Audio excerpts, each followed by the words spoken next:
Assalamualaikum warahmatullahi wabarakatuh. Raditu billahi robba wa bil islami dina wa bi Muhammadin nabiyya wa rasulah. Rabbis roh li sadari wa yassir li amri wahlul 'uqdatam min lisani yafqahu qawli. Baik, pada kesempatan kali ini kami dari kelompok 5 akan mempresentasikan materi kami, yaitu model pembelajaran komunikatif dan penerapannya. Halo guys, jadi pada kesempatan ini saya akan memaparkan materi dari model pembelajaran komunikatif dan penerapannya. Jadi materi pertama yaitu pengertian pendekatan komunikatif. Pendekatan komunikatif adalah pendekatan dalam pembelajaran bahasa yang menekankan pada kemampuan komunikasi dan berinteraksi dalam kehidupan sehari-hari.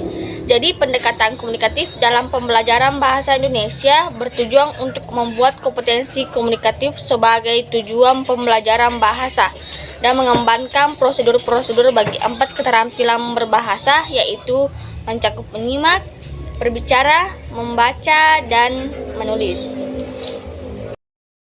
Adapun pengertian menurut Itiwot dalam Rafidin 1999 bahwa pendekatan komunikatif didasarkan pada pemikiran bahwa pendekatan komunikatif membuka diri bagi pandangan yang luas dalam pembelajaran bahasa.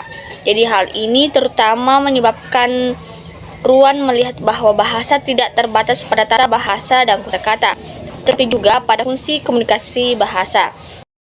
Kemudian pendekatan komunikatif membuka diri bagi pandangan yang luas dalam pembelajaran bahasa. Hal ini menimbulkan kesadaran bahwa pembelajaran bahasa tidak cukup dengan memberikan kepada siswa bagaimanapun bentuk bahasa itu, tetapi siswa harus mampu mengembangkan cara-cara menerapkan bentuk itu sesuai dengan fungsi bahasa sebagai sarana komunikasi dalam situasi dan waktu yang tepat. Jadi saya serahkan ke pemateri selanjutnya. Baik, terima kasih atas kesempatannya. Materi selanjutnya yaitu ciri-ciri pendekatan komunikatif. Yang pertama, mengutamakan makna sebenarnya daripada tata gramatikalnya. Yang kedua, acuan berpijaknya adalah membimbing siswa dan fungsi bahasa. Yang ketiga, tujuan belajar bahasa adalah membimbing siswa agar mampu berkomunikasi dalam situasi sebenarnya. Yang keempat, silabus pembelajaran harus ditata sesuai dengan fungsi pemakaian bahasa. Yang kelima, peran guru sebagai pengelola kelas dan pembimbing siswa dalam berkomunikasi diperluas. Yang keenam, adanya kegiatan berkomunikasi fungsional dan interaksi sosial yang saling berkaitan. Yang ketujuh, pembelajaran berorientasi pada pemerolehan kompetensi komunikatif, bukan ketepatan gramatikal atau pemahaman untuk dapat diterapkan dalam kehidupan sehari-hari. Yang kedelapan, pembelajaran diarahkan pada modifikasi dan peningkatan siswa dalam menemukan kaidah bahasa lewat kegiatan berbahasa. Yang kesembilan, materi pembelajaran berangkat dari analisis kebutuhan berbahasa pembelajaran. Sekian dari saya serahkan kepada pemateri berikutnya. C. Tujuan pendekatan komunikatif. Tujuan utama pembelajaran bahasa dengan pendekatan komunikatif adalah meningkatkan keterampilan berbahasa siswa yang mencakup keterampilan menyimak, berbicara, membaca, dan menulis. Siswa diharapkan tidak hanya memiliki pengetahuan tentang bahasa, tetapi juga mampu untuk berkomunikasi dan berinteraksi dalam kehidupan sehari-hari.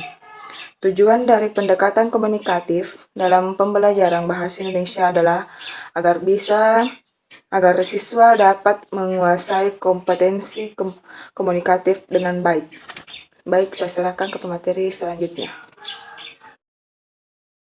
D. Aspek-aspek yang berkaitan dengan pendekatan komunikatif. Menurut David Nurman tahun 1989 dalam Santosa DKK tahun 2011 mengemukakan 8 aspek yang berkaitan dengan pendekatan komunikatif, yaitu yang pertama, teori bahasa, yang kedua, teori belajar, yang ketiga, tujuan, yang keempat, silabus, yang kelima, tipe kegiatan, yang keenam, peran siswa, yang ketujuh, peran guru, dan yang kedelapan, peranan materi. Assalamualaikum warahmatullahi wabarakatuh. Perkenalkan, nama saya Ishar Gunawan. Saya akan melanjutkan pemaparan materi dari pemateri sebelumnya, yaitu bagian E, teknik pembelajaran bahasa Indonesia dalam pendekatan komunikatif. Teknik pembelajaran bahasa Indonesia yang dapat digunakan dalam pendekatan komunikatif yang disarankan oleh Taringan dalam Santoso, yaitu yang pertama teknik pembelajaran menyimak, kemudian yang kedua teknik pembelajaran membaca, yang ketiga teknik pembelajaran menulis, dan yang terakhir atau keempat teknik pembelajaran berbicara. Nah, mungkin itu saya yang bisa dapat saya sampaikan. Saya serahkan ke materi selanjutnya. Materi selanjutnya yaitu penerapan pendekatan komunikatif. Adapun langkah-langkah pendekatan komunikatif dalam pembelajaran bahasa Indonesia yaitu sebagai berikut. 1. Tahap persiapan. Guru perlu merumuskan tujuan pembelajaran dan menyiapkan berbagai strategi yang berhubungan dengan pokok bahasan yang diajarkan. 2. Tahap pelaksanaan. Guru menyajikan materi pelajaran dengan memanfaatkan pendekatan komunikatif, sehingga menarik perhatian siswa dalam proses belajar mengajar, sehingga pembelajaran berlangsung efektif dan efisien. Yang ketiga, tahap evaluasi, di mana guru mengadakan evaluasi materi pelajaran yang lebih menekankan pada aspek kognitif dan afektif. Selanjutnya, diserahkan kepada moderator.